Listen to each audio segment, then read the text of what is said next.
Excel में जो advance feature होते हैं उसमें सबसे पहला है सॉर्ट। ठीक है, जैसे यहाँ पर डेटा है हमारे पास जिसमें स्टूडेंट का नाम है, क्लास है, रोल नंबर है, नाम है, मदर्स नेम है ना। तो ऐसे बहुत सारा डिटेल हमारे पास यहाँ पर अवेलेबल है। ठीक है, अब मानो कि यहाँ पर से हमारे पास नाम, class, roll number, English 1 English 2 में कितने नंबर मिले हैं उसको, हिंदी 1 हिंदी 2 में कितने नंबर मिले हैं, टोटल कितना % बना है ना, ये हम इसमें निकालना चाहते हैं। तो पूरा डेटा हमारे पास है। अब मैं चाहता हूं कि जो नाम है वो A to Z या Z to A, मतलब जिसके नाम A से शुरू होते हैं वो पहले आना चाहिए, फिर B वाला, फिर C वाला, इस तरीके से, या पहले Z वाला, फिर Y, फिर X, मतलब घटते क्रम में। तो जस्ट आपको उस वाले फील्ड में क्लिक करना है। ठीक है, उस वाले कॉलम में। तो यहाँ पर मैंने क्लिक कर दिया इस कॉलम में कहीं पर भी, और डाटा मेनू को क्लिक करना है। डाटा मेनू को क्लिक करने के बाद यहाँ पर A to Z को जैसे ही हम क्लिक करेंगे तो ये A to Z देखिए अपने आप यहाँ पर ये अरेंज हो गया है। पहले A नाम वाले, फिर B नाम वाले, फिर D नाम वाले, फिर G, और इस तरीके से लास्ट में V नाम वाले हैं। ठीक है, ऐसे अगर आप क्लास के हिसाब से अरेंज करना चाहते हैं तो A to Z में मैंने क्लिक किया तो पहले LKG, फिर नर्सरी, फिर UKG, मतलब नाम के हिसाब से। ऐसे आप रोल नंबर के हिसाब से भी इसको अरेंज कर सकते हैं, मार्क्स के हिसाब से आप अरेंज कर सकते हैं, परसेंटेज के हिसाब से आप अरेंज कर सकते हैं। इसको हम बोलते हैं सॉर्ट करना। सॉर्ट करने के अलावा आप क्या कर सकते हैं, एडवांस फिल्टर, एडवांस क्या फंक्शन यूज़ कर सकते हैं, फिल्टर का यूज़ कर सकते हैं। तो यहाँ पर जैसे मैंने फिल्टर को क्लिक करा, पहले मैंने सॉर्ट बताया, अब मैं बता रहा हूँ फिल्टर। तो यहाँ पर डाटा मेनू को क्लिक करके मैंने फिल्टर को क्लिक किया तो डेटा के बिल्कुल जो हेडिंग है वहाँ पर आपको फिल्टर दिखाई देगा। मान लो मुझे सिर्फ नर्सरी का ही डिटेल देखना है तो क्लास के बगल में जो फिल्टर लगा है वहाँ पर क्लिक करना है, और यहाँ से सेलेक्ट ऑल को मैंने अनचेक कर दिया है, और यहाँ से नर्सरी को क्लिक करके ओके कर दिया है। तो सिर्फ नर्सरी के बच्चों की लिस्ट में यहाँ पर देख पा रहा हूँ। अगर यहाँ से सिर्फ LKG के बच्चे देखना चाहता हूँ तो LKG को चेक करके ओके करना है, तो सिर्फ LKG के बच्चे यहाँ पर दिखाई देंगे, और सारे चाहिए तो क्लियर करना है यहाँ पर, तो सारे यहाँ पर दिखाई देंगे। ठीक है, अब मान लो यहाँ पर सिर्फ 3 बच्चों की डिटेल देखना है मुझे, इतना सारा बच्चों की डिटेल मुझे नहीं देखना है।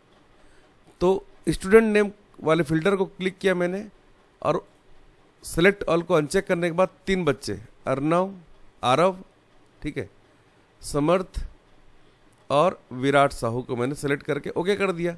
तो सिर्फ इन 3 बच्चों की डिटेल मुझे दिखाई देगी।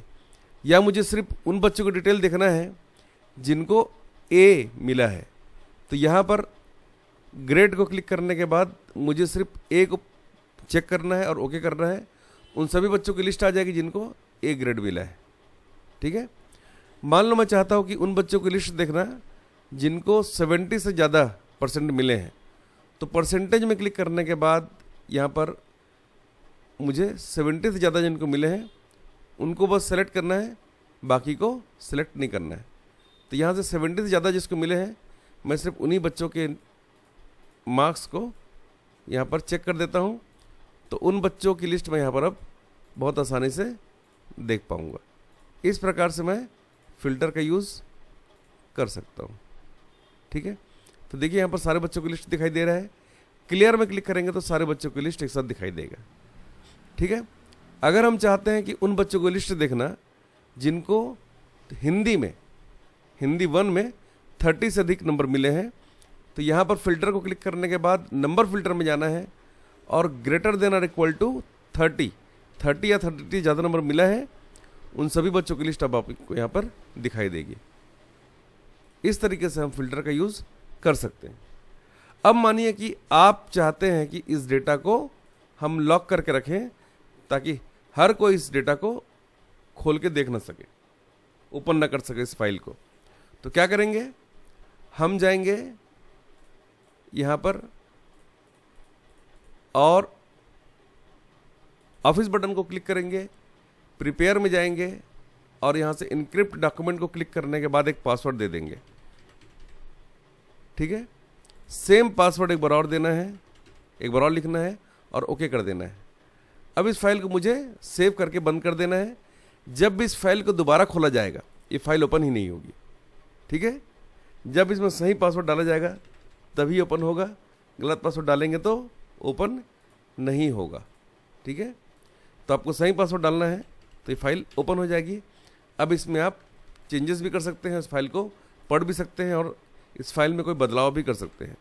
अगर आप चाहते हैं इस फाइल को कोई खोल ले पर इसमें कोई बदलाव ना कर पाए तो आपको क्या करना होगा, रिव्यू को क्लिक करने के बाद प्रोटेक्ट शीट को क्लिक करना है, ठीक है।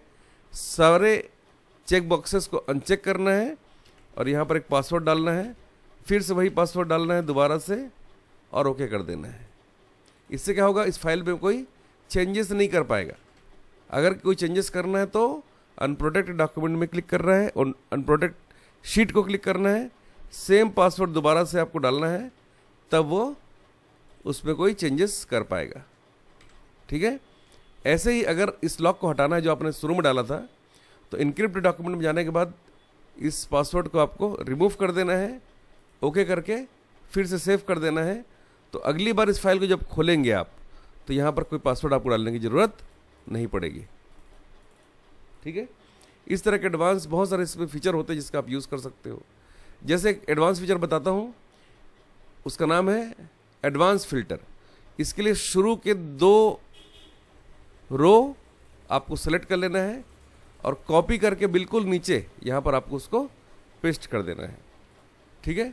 अब मान लीजिए मुझे ये पता करना है कि नर्सरी का कोई बच्चा अगर है, ठीक है, जिसको सी ग्रेड मिला है, उसको पता करना है आपको।